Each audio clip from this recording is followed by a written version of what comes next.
سب سے پہلے تو میں صاحب خانہ سے اور آپ تمام اسلامی بھائیوں کا شکریہ ادا کرتا ہوں کہ آج آپ نے یہاں جمع ہو کر ہمیں کچھ اپنا پیغام پہنچانے کا موقع دیا۔ رب کریم آپ سب کا وقت دینا اپنی بارگاہ میں قبول فرمائے اور ہم سب کو جمع ہونے کی برکت نصیب فرمائے۔ درود پاک پڑھنے کے بے شمار فضائل و برکات ہیں۔ سرور کائنات صلی اللہ تعالی علیہ وسلم کا فرمان عالی شان ہے کہ تم اپنی مجلسوں کو مجھ پر درود پاک پڑھ کر آراستہ کیا کرو کہ تمہارا مجھ پر درود پاک پڑھنا کل بروز قیامت تمہارے لیے نور ہوگا۔ سبحان اللہ۔ جب بھی کہیں مل کر بیٹھیں اپنی اس مجلس کو مزین کریں، ڈیکوریٹ کریں کثرت سے درود پاک پڑھ کے۔ سبحان اللہ۔ درود پاک قیامت پاک مجھے اور آپ کو کثرت سے درود پاک پڑھنا نصیب فرمائے۔ ایک بار محبت کے ساتھ بآواز بلند درود پاک پڑھ لیں۔ صلو علی الحبیب صلی اللہ تعالی علی محمد صلی اللہ علیہ وسلم۔ چونکہ وقت مختصر ہے اور ظاہر ہے کہ آپ کی بھی مصروفیات ہیں، میں مختصر وقت میں اپنی بات پوری کرنے کی کوشش کروں گا۔ آج میں اس شخصیت کے بارے میں کچھ آپ کو بتاؤں گا کہ جو اللہ کے نبی بھی ہیں اور جن کو ابو الانبیاء بھی کہا جاتا ہے، انبیاء کا والد کہا جاتا ہے۔ اور کمال کی بات یہ ہے کہ تمام آسمانی کتابوں میں بھی آپ کا ذکر اور تمام آسمانی مذاہب کے لوگ آپ کی تعظیم بھی کرتے ہیں۔ میری مراد حضرت ابراہیم علیہ السلام سے ہے۔ آپ اللہ کے خلیل ٹھہرے۔ خلیل دوست کو کہا جاتا ہے۔ آپ کا بہت بڑا مرتبہ ہے۔ آپ کی چند ایکسیپشنل جو خصوصیات ہیں پہلے وہ بیان کر دوں اور پھر آپ کی زندگی کا ایک واقعہ، قرآنی واقعہ، اور اس سے ہمیں کیا سبق ملتا ہے اس پر بات کرتے ہیں۔ حضرت ابراہیم علیہ السلام کو 10 ایسی فضیلتیں حاصل ہیں، وہ خاص ہیں۔ اور ان وہ فضیلتیں کون سی ہیں؟ نمبر 1، رسول پاک علیہ السلام کے بعد تمام نبیوں میں سب سے افضل حضرت ابراہیم علیہ السلام ہے۔ حضرت ابراہیم علیہ السلام اپنے بعد آنے والے سارے نبیوں کے والد ہیں، اس لیے آپ کو ابو الانبیاء بھی کہا جاتا ہے۔ حضرت ابراہیم علیہ السلام کی ہر آسمانی دین میں آپ کی پیروی اور اطاعت ہے۔ ہر دین والے آپ کی تعظیم کرتے ہیں اور آپ ہی کی یادگار حج کے ارکان ہیں۔ آپ ہی کعبہ شریف کی پہلی تعمیر کرنے والے، یعنی کعبہ شریف کو جو گھر کی شکل میں بنانے والے ہیں، حضرت ابراہیم علیہ السلام ہے۔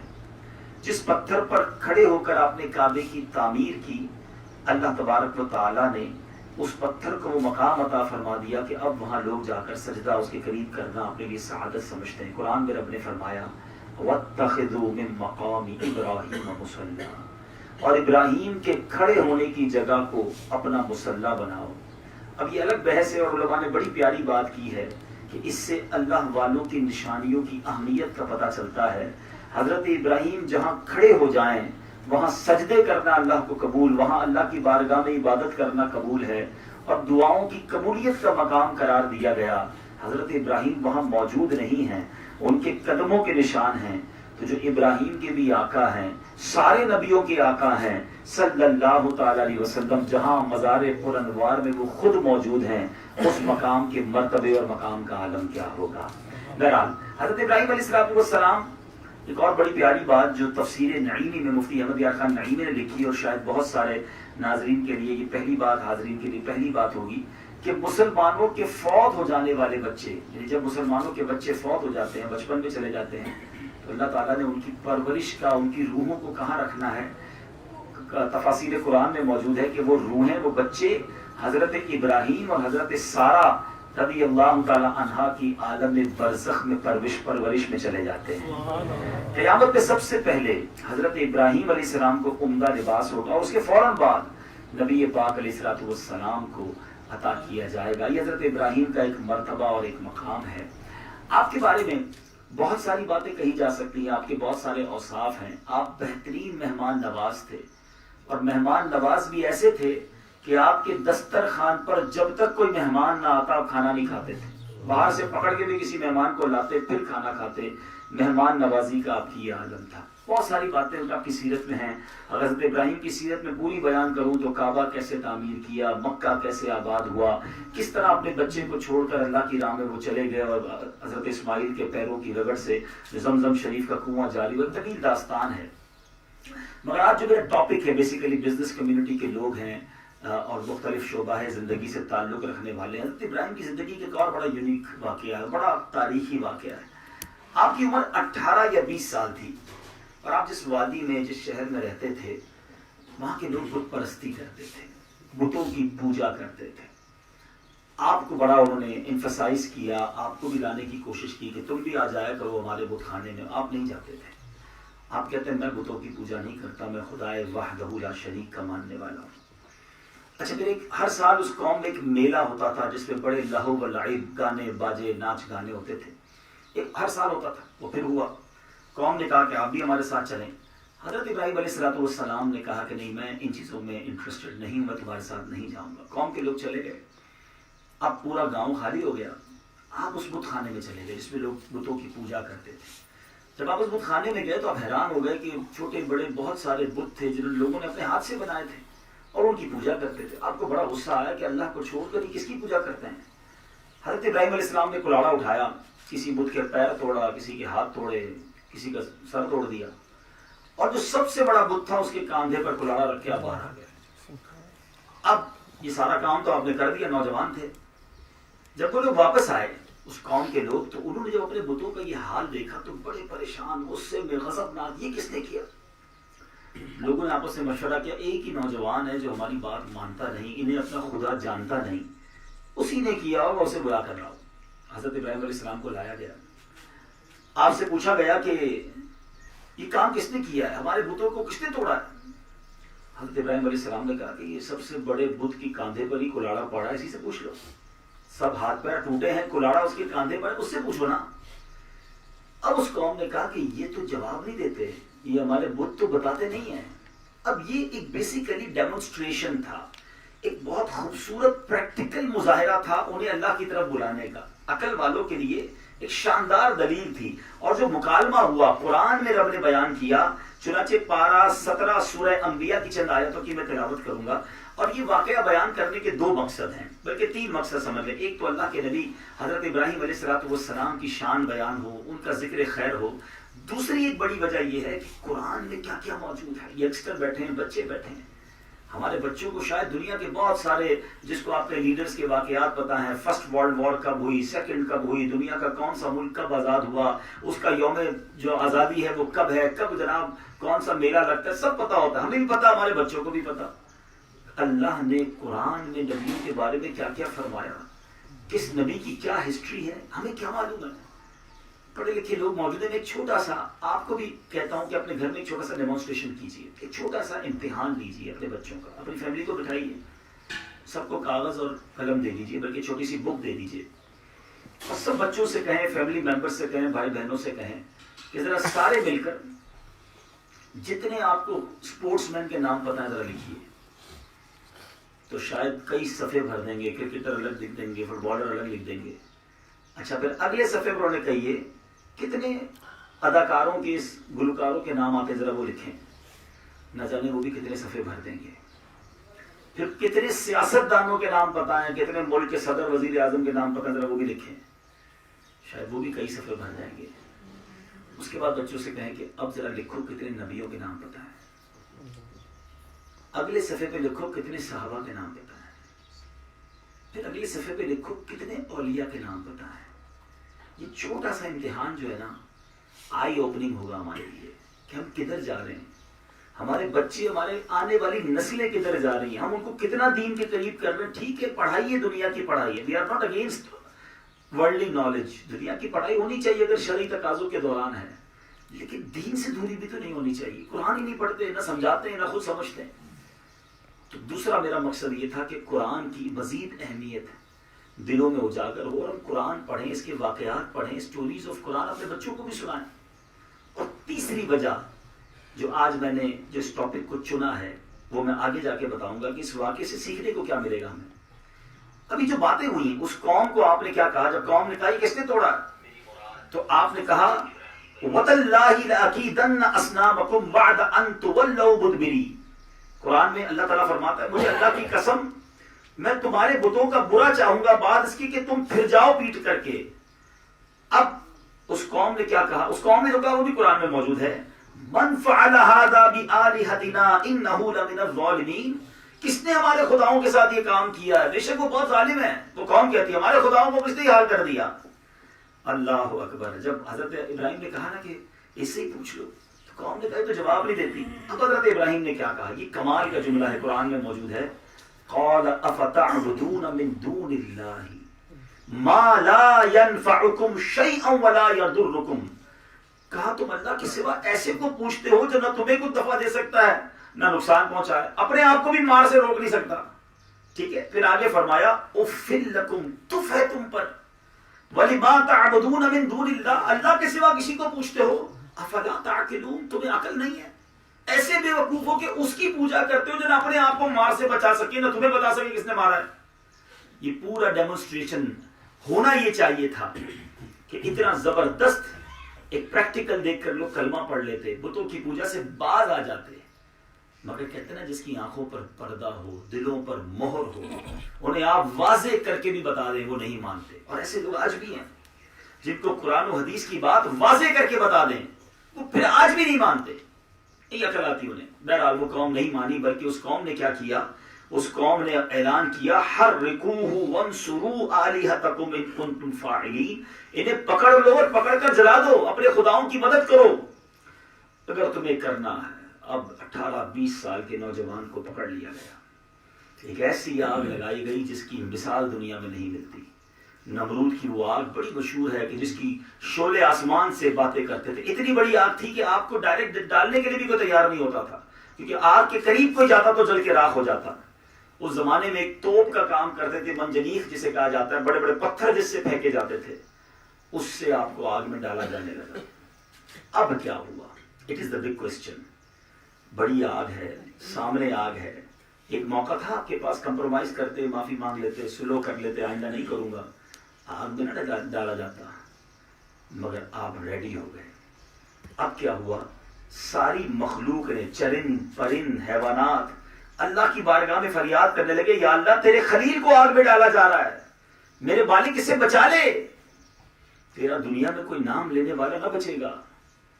اللہ نے کیا فرمایا؟ حضرت ابراہیم میرے خلیل ہیں, اگر وہ مجھے پکاریں گے تو میں ان کا بڑا کارساز ہوں.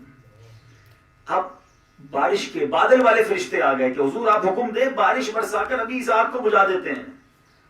فرمایا نہیں, میرا رب دیکھ رہا ہے, اگر وہ چاہے گا تو میری مدد کر دے گا, وہ قریب ہے, میں اس کی رضا پر راضی ہوں. اب حضرت جبرائیل آ گئے, کہتے حضور آپ کسی سے مدد نہیں لے رہے, آپ خود ہی اللہ سے عرض کر دینا, اللہ سے تو مدد مانگ لیں. آپ نے فرمایا مجھے آگ میں ڈالا جا رہا ہے, یہ بھی میرا رب دیکھ رہا ہے, اگر وہ چاہے گا تو بچا لے گا. یہ وہ لیول تھا, یہ توکل کا وہ درجہ تھا کہ اللہ سے بھی مصیبت کے حل کی دعا نہیں کرنی ہے. پنجابی شاعر کہتے ہیں نا, جے سونا میرے دکھ وچ راضی میں سخنوں چلے پاواں. اگر میرا مالک ہی میرے دکھ میں راضی ہے تو مجھے وہی منظور ہے, کیونکہ وہ 70 ماؤں سے زیادہ پیار کرنے والا ہے. وہ بھروسہ, وہ یقین, وہ کامل ایمان تھا کہ آپ نے کہا نہیں میں نے نہیں کہنا اللہ سے, اللہ دیکھ رہا ہے, اگر وہ چاہتا ہے کہ میں جل جاؤں تو میں جلنے کے لیے تیار ہوں, بچانا ہوگا تو وہی بچائے گا نا. آپ کو آگ میں پھینک دیا گیا. اب قرآن میں وہ حکم ہے جو رب نے آگ سے کہا. وہ کیا فرمایا؟ اللہ فرماتا ہے قرآن میں, سبحان اللہ, قلنا یا نار کونی بردا وسلاما علی ابراہیم. اے آگ, ہم نے فرمایا آگ ہو جا ٹھنڈی اور سلامتی والی ابراہیم پر. علماء نے اس میں بھی ڈیبیٹ کی ہے کہ یہ ٹھنڈی کہا جاتا, سلامتی والی کیوں کہا گیا؟ سبحان اللہ. فرمایا اگر صرف ٹھنڈی ہونے کا کہا جاتا تو آگ نے اتنا ٹھنڈا ہو جانا تھا کہ حضرت ابراہیم کو اس سے بھی تکلیف ہوتی. تو اللہ نے فرمایا ٹھنڈی بھی ہو جا, سلامتی والی بھی ہو جا. اور وہ آگ ایسی کہ اوپر سے پرندے گزرتے تھے نا, وہ جل جاتے تھے. مگر حضرت ابراہیم اس آگ میں ایک روایت کے مطابق 7 دن, ایک روایت کے مطابق 40 دن اور ایک روایت کے مطابق 50 دن اس آگ میں رہے.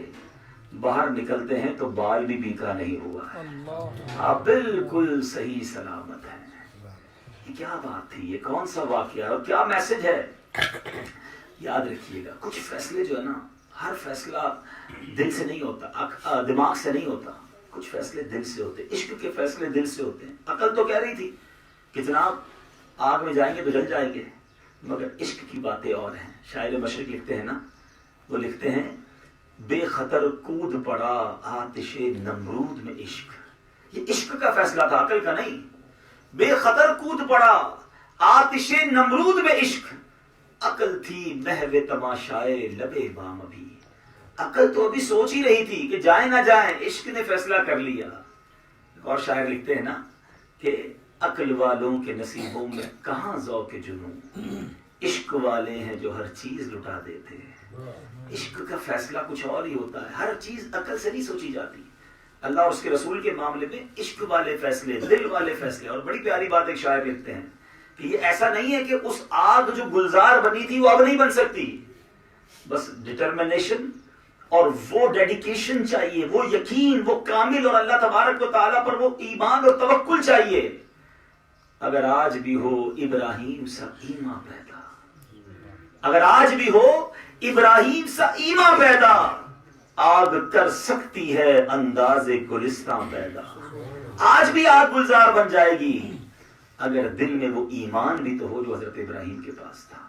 یہی میرا آج کا میسج ہے کہ اللہ پر بھروسہ, اللہ پر توکل, اللہ پر یقین ہمارا کتنا رہ گیا. آج ایسا لگتا ہے مسلمانوں کو سب پہ بھروسہ ہے, رب پہ بھروسہ نہیں ہے. تو مصیبت میں سب کے پاس جاتے ہیں, اپنے رب کے پاس نہیں جاتے, اللہ کو نہیں پکارتے, اللہ سے مدد نہیں مانگتے. سمجھتے ہیں جب تک بڑے لوگوں سے بات چیت نہیں ہوگی, پیسے نہیں ہوں گے, جب تک تعلقات نہیں ہوں گے, مسئلے حل نہیں ہوں گے. یہی وہ بے وقوفی ہے, یہی وہ غلطی ہے جو ہم کرتے چلے جا رہے ہیں. ساری دنیا اسباب ہے اور میرا رب خالق کے اسباب ہے, مالک کے اسباب ہے. اگر پیسوں سے خوشی ملتی ہوتی نا پیارے بھائیوں, تو کوئی امیر دکھی نہ ہوتا, پیسے خرچ کرتا, خود سکھ لے لیتا.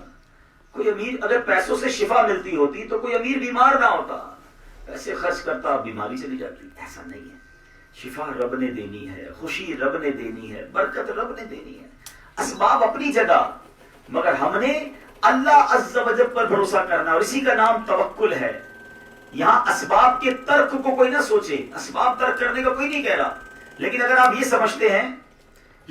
سمجھتے ہیں کہ کاروبار کروں گا, دکان پہ جاؤں گا, پیسے انویسٹ کروں گا تو پیسے کما لوں گا, یہ اسباب تو ہیں. لیکن اگر رب نہ چاہے نا تو کروڑوں روپے خرچ کر کر بھی کوئی روزی نہیں کما پاتا. اور کسی بیچارے کے پاس ایک روپیہ نہیں ہوتا, اللہ نے نوازنا ہوتا ہے, وہ کروڑ پتی بن جاتا ہے. وَتُعِزُّ مَن تَشَاءُ وَتُذِلُّ مَن تَشَاءُ بِيَدِكَ الْخَيْرُ إِنَّكَ عَلَىٰ كُلِّ شَيْءٍ قَدِيرٌ. عزت دینے والا بھی وہ, ذلیل کرنا چاہے تو ذلت بھی عطا ہو جاتی ہے. اسی کے ہاتھ میں سارے فیصلے ہیں, دستے قدرت میں, اور وہ تمام چاہے پر قادر ہے, وہ خالق ہے. میں نے اور آپ نے آج کے حضرت ابراہیم علیہ السلام کے اس واقعے سے یہی تو سیکھنا ہے کہ اللہ پر بھروسہ کریں. بعض اوقات کیا ہوتا ہے کہ ہم کسی مشکل میں ہوتے ہیں نا, کسی پریشانی میں ہوتے ہیں, تو ہم سمجھتے ہیں میں اس مشکل سے نکل نہیں سکوں گا, میں پھنس گیا, میں گیا. ابھی بہت سارے بھائی بیٹھے ہیں, مجھے لائیو بھی سن رہے ہوں گے. کوئی بیمار ہوتا ہے, کوئی قرض دار ہوتا ہے, کسی کے گھر میں کوئی ایشو ہوتا ہے, تو وہ سمجھتا ہے کہ میرے لیے بہت بڑی مشکل ہے, یہ کیسے حل ہوگی. میں آپ کو انشاءاللہ ایک حدیث اور ایک قرآن پاک کی آیت سناتا ہوں اور پھر اپنے بیان کو کنکلوڈ کرتا ہوں. اگر آج اس ٹاپک کو آپ اپنے دل سے سن لیں گے نا, then you will satisfy for your whole life. آپ انشاءاللہ پھر ٹینشن میں نہیں آئیں گے, کسی مصیبت پہ پریشان نہیں ہوں گے. دو باتیں سن لیجیے. اللہ کے حبیب علیہ السلام فرماتے ہیں کہ اگر تم اللہ پر بھروسہ کرو جیسا بھروسہ کرنے کا حق ہے, تو اللہ تمہیں ایسے روزی دے گا جیسے پرندوں کو روزی دیتا ہے. پرندے صبح گھر سے نکلتے ہیں, آپ نے کسی گھونسلے میں کوئی ڈبہ, کوئی کبرڈ, کوئی تجوری دیکھی ہے؟ کسی پرندے کے گھونسلے میں کچھ نہیں ہوتا, خالی پیٹ سارے نکلتے ہیں. کروڑوں اربوں فرشتے, شام سب کو دانا مل چکا ہوتا ہے. اللہ دے گا مگر بھروسہ چاہیے, توکل چاہیے. اشرف المخلوقات ہیں, کئی مہینوں کا راشن موجود ہے, بینک میں پیسے بھی ہیں, پھر بھی ٹینشن ہے بچوں کا کیا ہوگا, 5 سال بعد کیا ہوگا, 10 سال بعد کیا ہوگا, ارے بچی پیدا ہوگی اس کی شادی کا کیا ہوگا, اللہ کے بندو یہ سارے کام میرے اور آپ کے نہیں ہیں. جس رب نے پیدا کیا ہے وہی رزق کا انتظام فرمائے گا, وہی بچوں کے رشتے بھی کروا دے گا. وہ مجھے 70 ماؤں سے زیادہ چاہنے والا ہے. جب میری ماں مجھے تکلیف میں نہیں دیکھ سکتی تو رب کیسے تکلیف میں مبتلا فرمائے گا؟ اور اگر مبتلا فرمائے گا تو وہی میرے لیے سب سے بہتر ہوگا. اب میں اس بات پر آ جاتا ہوں کہ ہم کہتے ہیں یار مجھے تکلیف بڑی ہے, پریشانی ہے, بیماری دور نہیں ہو رہی, اولاد نہیں ہو رہی, بیٹا نہیں ہو رہا, کاروبار آگے نہیں بڑھ رہا, میں کتنے عرصے سے خواہش کر رہا ہوں فلاں ملک کا ویزا لگ جائے, وہ لگ نہیں رہا. طرح طرح کی ڈیزائرز ہیں, جب پوری نہیں ہوتی تو اللہ سے شکوہ شروع ہو جاتا ہے, کمپلین شروع ہو جاتی ہیں. اب میں آپ کو ایک فارمولا دے دیتا ہوں تاکہ آپ ریلیکس ہو جائیں. مجھے بتائیے, آپ کا کوئی چھوٹا بیٹا ہو, بھائی ہو, اور اس کی طبیعت خراب ہو, گلا خراب ہو, بخار ہو جائے, اور وہ ضد کرنے لگے کہ ابو جان میں نے آئس کریم کھانی ہے, میں نے ٹھنڈا شربت پینا ہے, اس کو بخار بھی ہے, ٹھنڈ بھی پڑ رہی ہے, آپ کھلائیں گے آئس کریم سے؟ ذرا جواب دیجیے گا. رو رہا ہے آپ کے سامنے, رونا شروع کر دے, نہیں نہیں میں نے تو ٹھنڈا شربت پینا ہے, آپ پلائیں گے اسے؟ نہیں. اچھا آپ کا ایک دوست ساتھ بیٹھا ہے, وہ دیکھے یار کیسے والد ہو رہا, اتنی دیر سے بچہ رو رہا ہے, آپ اسے آئس کریم نہیں کھلا رہے, اتنے ظالم. تو آپ کیا کہیں گے؟ میں اس کا والد ہوں, مجھے پتا ہے اس کو کب کیا دینا ہے, ابھی آئس کریم دوں گا تو یہ بیمار ہو جائے گا. ایسا ہی ہے نا. اب ذرا دل پہ ہاتھ رکھ کے میرا جملہ سننا, تم والد ہو, تمہیں پتا ہے بچے کو کب کیا دینا ہے, میرے مالک کو نہیں پتا کب مجھے کیا دینا ہے. تم فیصلہ کر سکتے ہو, رو رہا ہے بچہ, تم رونے دے رہے ہو کیونکہ اس کا رونا اچھا ہے, دے دوں گا تو اور بیمار ہو جائے گا. میں رو رہا ہوں یا اللہ اولاد دے دے, میں رو رہا ہوں یا اللہ پیسے دے دے, میں رو رہا ہوں یا اللہ روزگار نہیں دے رہا, وہ تو یقین کرو نا وہ بہترین فیصلہ کرنے والا ہے, وہ 70 ماؤں سے زیادہ چاہنے والا ہے. اولاد تمہیں دے دے. کیا نہیں دیکھا کہ اولاد ماں باپ کو مار کے گھر سے نکالتی ہے؟ ایسی نافرمان اولاد نہیں, قتل کر دیتے ہیں اپنے ماں باپ کو. آج کل تو خبریں سنتے ہیں ہم. ایسی اولاد سے بہتر تو اولاد ہی نہ ہوتی نا. اللہ بہتر جانتا ہے اگر تمہیں کوئی چیز نہیں مل رہی ہے, بھروسہ تو کرو رب پر. میرا رب میرے لیے بہترین فیصلہ کرنے والا. جس دن یہ مائنڈ سیٹ بن گیا نا تو آپ کا کوئی کام ہو جائے گا تب بھی اللہ کا شکر ادا کرو گے, نہیں ہوگا تب بھی اللہ کا شکر ادا کرو گے. یہ بھی اللہ نے بہتر ہی کیا تھا. پھر ٹینشن ہی ختم ہو جائے گی. ہم اسی ٹینشن میں تو زندگی گزار رہے ہیں یار, وہ پلاٹ پہلے لے لیتا, دیکھو کتنے کا ہو گیا, وہ سودا ہو جاتا, میں بھی کتنا آگے بڑھ جاتا. تو ٹینشن ہی, جو نہیں ہوا اس کی بھی ٹینشن ہو رہی ہوتی ہے. بھائی نہیں ہوا تو وہی بہتر تھا, اللہ نے جو دیا وہ بھی میرے لیے بہتر ہے. میں اپنے رب کا بندہ ہوں اور وہ اپنے بندوں پر اس کی ماں سے زیادہ مہربان ہے. یقین کریں جس دن اللہ پر بھروسہ ہو گیا نا, اللہ سے محبت ہو گئی. اور اب میں آتا ہوں اس پوائنٹ پر کہ جو کسی مشکل یا پریشانی میں ہے نا, ہمت نہ ہار جائے گا. یہ نہ سوچو کہ میں اس مصیبت سے نہیں نکل سکتا. میں آپ کو قرآن کی آیت سناتا ہوں. اللہ قرآن مجید فرقان حمید میں فرماتا ہے, وَمَن يَتَّقِ اللَّهَ يَجْعَل لَّهُ مَخْرَجًا وَيَرْزُقْهُ مِنْ حَيْثُ لَا يَحْتَسِبُ وَمَن يَتَوَكَّلْ عَلَى اللَّهِ فَهُوَ حَسْبُهُ. یہ آیت یاد کرو, اس کو سمجھ لو, یقین کرے ساری ٹینشنیں دور ہو جائیں گی. اللہ فرماتا ہے وَمَن يَتَّقِ اللَّهَ يَجْعَل لَّهُ مَخْرَجًا. جو اللہ سے ڈرے اللہ اس کے لیے نجات کا راستہ نکالے گا, اس کو ایگزٹ ملے گا, وہ بالکل باہر نکل جائے گا اس مصیبت سے. کیوں؟ وَيَرْزُقْهُ مِنْ حَيْثُ لَا يَحْتَسِبُ. اللہ فرماتا ہے ادھر سے روزی دوں گا جدھر سے اس کا گمان بھی نہیں ہوگا, وہ امیجن بھی نہیں کر سکتا ہوگا. اب یہ بزرگ بیٹھے, میں آپ سے پوچھتا ہوں, سب کی زندگی میں ایسا ایک بار ضرور ہوتا ہے کہ زندگی میں ایک موقع آیا ہوگا جب آپ پھنس گئے ہوں گے کسی چیز میں, آپ کو لگتا ہوگا اب میں نہیں نکل سکوں گا, میں تو کلیپس ہو گیا, میں برباد ہو گیا, میرے پر قرضہ چڑھ گیا, میں اتنا ڈاؤن ہو گیا. لیکن تھوڑے عرصے بعد آپ نے دیکھا ہوگا پتہ نہیں کیا غیبی مدد آئی کہ وہ سارا چکر سیدھا ہو گیا, میں پہلے سے بھی اچھا ہو گیا. یہ کیسے ہوا؟ عقل کہتی تھی نہیں ہوگا. اور جو اگر میرا بھائی اس وقت اس کیفیت میں ہے, قرضے میں ہے, مصیبت میں ہے, پریشانی میں ہے, قرآن کی آیت یاد رکھنا, بس اللہ سے دوستی رکھنا. وَمَن يَتَّقِ اللَّهَ, ایک کنڈیشن ہے, اللہ سے ڈرنا ہے, نافرمانی نہ کریں, نمازیں پڑھیں, درود پاک پڑھیں, حلال کی طرف جائیں. وَيَرْزُقْهُ مِنْ حَيْثُ لَا يَحْتَسِبُ. اللہ ادھر سے روزی دے گا جدھر سے تمہارا گمان بھی نہیں ہوگا. اور آگے کیا فرمایا, وَمَن يَتَوَكَّلْ عَلَى اللَّهِ فَهُوَ حَسْبُهُ. اللہ جو اللہ پر بھروسہ کرے اللہ اس کے لیے کافی ہے. یقین کر لو کہ مالک میرے ساتھ ہے, وہ میرا رب ہے, وہ مجھے نکالے گا. اور کیسے نکالے گا؟ اب میں آپ کو ایک چھوٹی سی ایگزامپل دیتا ہوں. مثال کے طور پہ آپ کے گھر میں چونٹی ہو, آپ کبھی دیکھا بھی کریں, کبھی چونٹی دیکھیں گے 5 10 15 25 چونٹی ایک ساتھ قطار میں جا رہی ہوتی ہے. آپ اس کے آگے ایک سیب رکھ دیں, جیب سے نکالے سیب یا موسمبی, وہ کسی چونٹی کے آگے رکھ دیں, کیا ہوگا چونٹی کو؟ وہ رک جائے گی. اس کے لیے تو ایک بہت بڑا پہاڑ ہے نا, راستہ block because of one apple. چونٹی چھوٹی, اس کے لیے ایپل تو پہاڑ ہو گیا, وہ رک جائے گی, واپس چلی جائے گی, یہ راستہ بدلے گی, کیونکہ اس کو لگے گا میں آگے نہیں نکل سکتی. تھوڑی دیر بعد آپ وہ ایپل اٹھا کے جیب میں رکھ لیں, اب کیا ہوگا؟ چونٹی کا راستہ کلیئر. اس کے لیے کیا تھا؟ پہاڑ. آپ کے لیے کیا ہے؟ سیب, ایپل. ٹھیک ہے نا, میں سمجھانے کے لیے سمجھا رہا ہوں.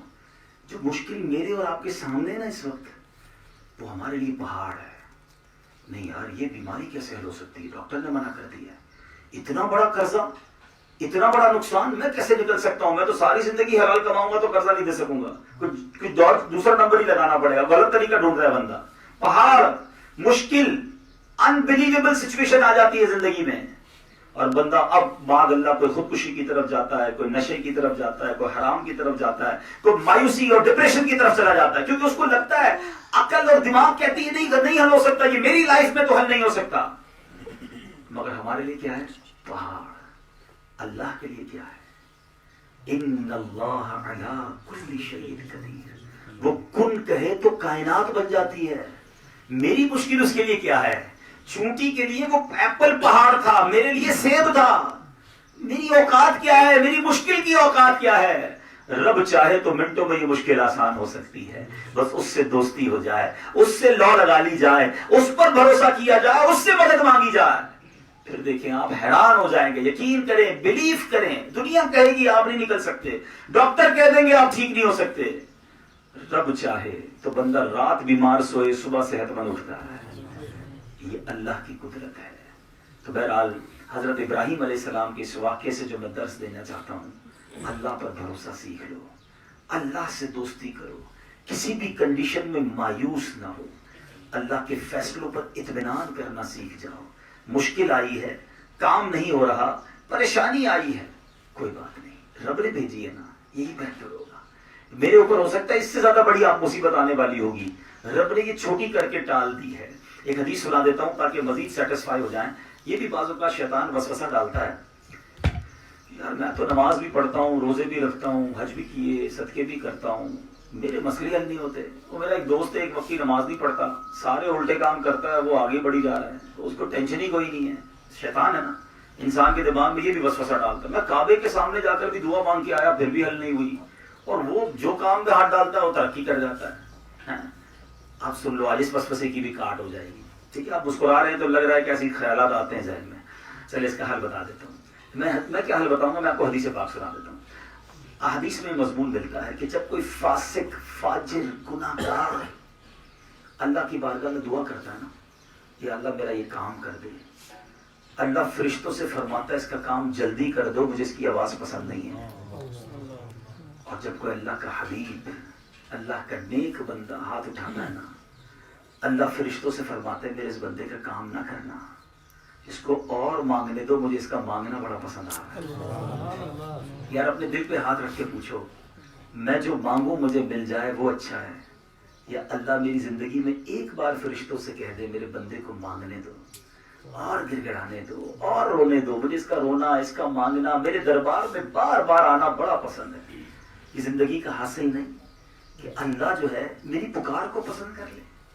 تو اس طرح جلدی نہ مچایا کرو, اللہ سے دوستی کر لو, اللہ کے فیصلوں پر اطمینان اپنا لو. یقین کرو آپ کی لائف سدھر جائے گی. ایک واقعہ نہ جانے میں نے 50 بار سنا ہے, پھر مجھے یاد آ گیا, اور اس پر ہی گفتگو ختم کرتا ہوں. آپ بھی بزنس مین ہیں. ایک بار تنزانیہ گیا, اور وہاں ایک بزنس مین تھے, مجھے انہوں نے ایک بہت بڑی سٹی بنائی تھی نا, 6-7 ہزار گھر بنائے تھے. انہوں نے مجھے کہا کہ آپ ہمارے اس نیو سٹی میں آئیے اور دعا کیجیے. میں نے کہا چلیں ٹھیک ہے چلتے ہیں. میں ان کی گاڑی میں بیٹھ گیا, مجھے وہ لے کر گئے. تو جو ان کی سٹی تھی وہ ایک الگ سٹی میں تھی, یعنی آؤٹ آف دا سٹی ایک برج تھا, وہ کراس کر کے جانا پڑتا. اس برج پر کام ہو رہا تھا. ہم گئے تو وہ برج انڈر پروگریس تھا, ورکنگ ہو رہی تھی. تو انہوں نے جو لیبر تھے, انہوں نے کہا کراس نہیں کر سکتے, ابھی کام ہو رہا ہے. انہوں نے بڑے کوشش کی نا, فون منسٹر کو, اس کو بھائی ہماری گاڑی نکلنے دیں. ان کو امپریسمنٹ فیل ہو رہی تھی کہ وہ مجھے لے کے جا رہے تھے اور جا نہیں پا رہے.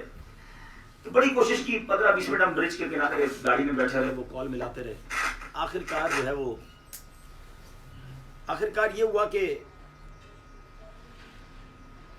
درود پاک آخرکار یہ ہوا کہ ہم نہیں جا سکے، ہم واپس آ گئے. تو میں نے بڑے بزنس مین تھے، میں نے تھوڑا ان کو کٹسی میں نے کہا کہ آپ دل چھوٹا نہ کریں، کوئی بات نہیں، پھر کبھی زندگی میں واپس افریقہ آؤں گا تو ہم چلے جائیں گے.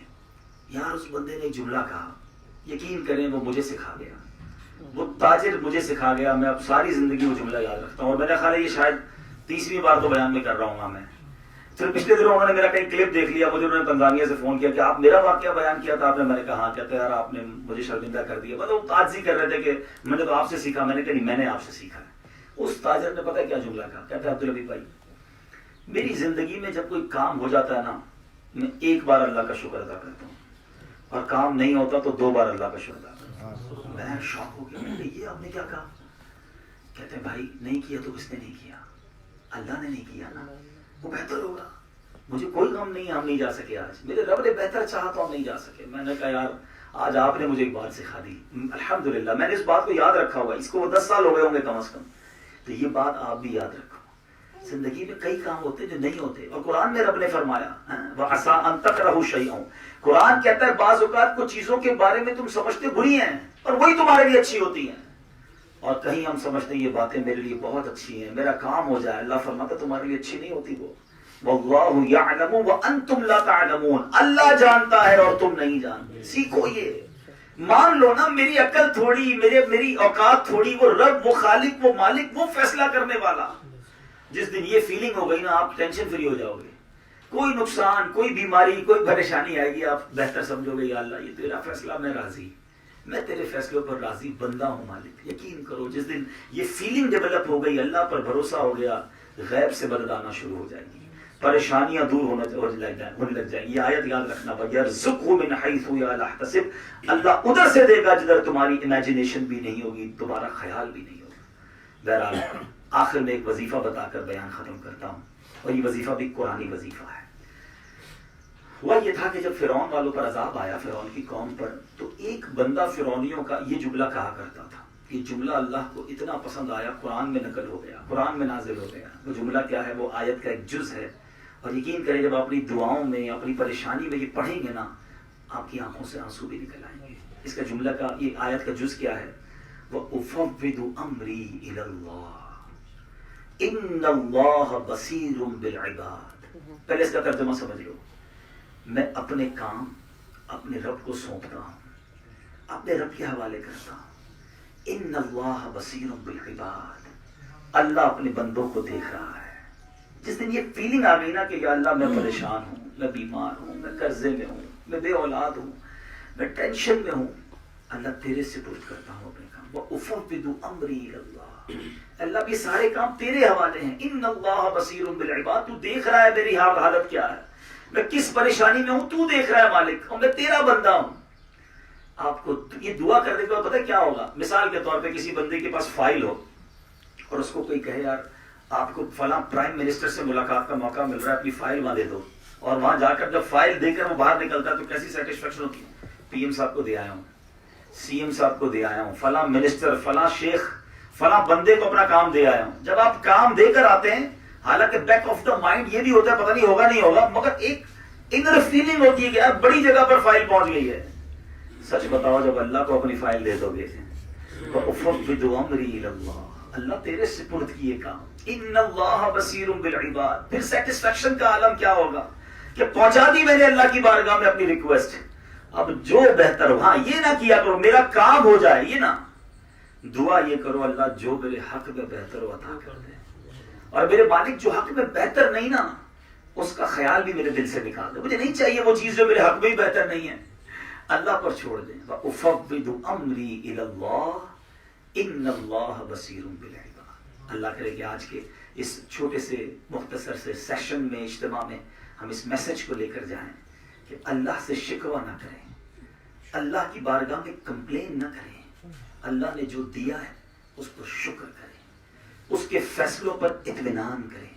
ڈیفیکلٹی ہے تو بھی خوش رہیں گے، یہی میرے لیے بہتر ہے. اس سے بڑا خرابی آ جاتی ہے، اگر میں جو چاہتا وہ ہو جاتا، تو انشاءاللہ اس سے لائف پرسکون بھی ہو جائے گی، اللہ سے دوستی بھی ہو جائے گی، توکل کا لیول بھی بڑھ جائے گا، اور پھر دیکھیں زندگی کتنی آسان ہو جاتی ہے. اور یہی دعوت اسلامی کا میسج ہے، یہی ہماری الحمدللہ دعوت اسلامی میں سکھایا جاتا ہے. اللہ اور اس کے رسول کی محبت دلوں میں ڈالی جاتی ہے. آپ ہمارے اجتماعات میں آیا کریں، ہمارے مدنی چینل کو دیکھا کریں. یہاں جو بھی ایکٹیویٹیز عمان میں ہمارے دعوت اسلامی والے بھائی کرتے ہیں ان کے ساتھ سپورٹ کریں، تاکہ یہ message of peace, message of love یہ اور انکریز ہو.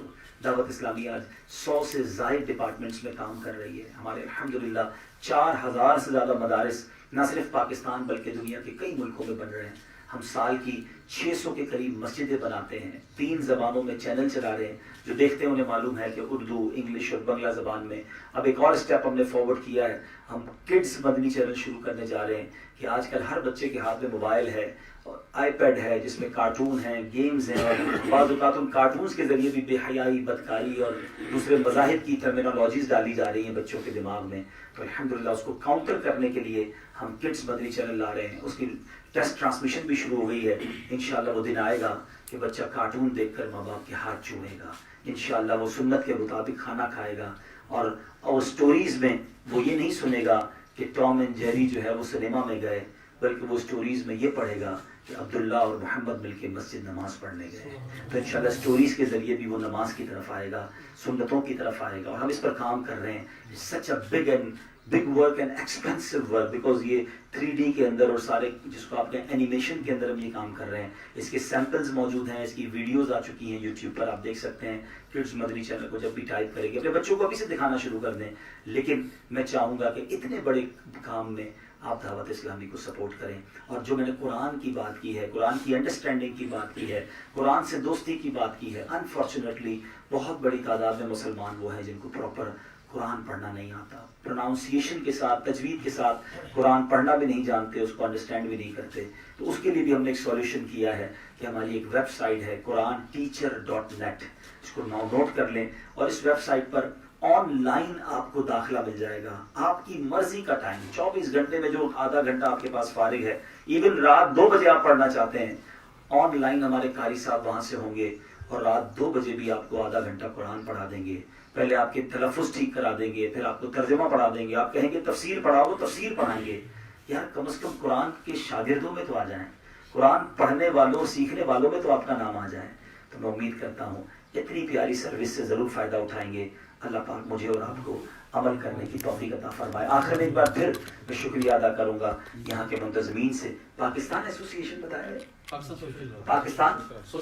پاکستان سوشل کلب کے جو عہدیداران ہیں، میں آپ سب کا شکریہ ادا کرتا ہوں کہ آپ نے ہمیں موقع دیا. اللہ کریم آپ سب کو اس کی بہترین جزا عطا فرمائے. صلو علی الحبیب صلی اللہ تعالی علی محمد صلی اللہ علیہ وسلم.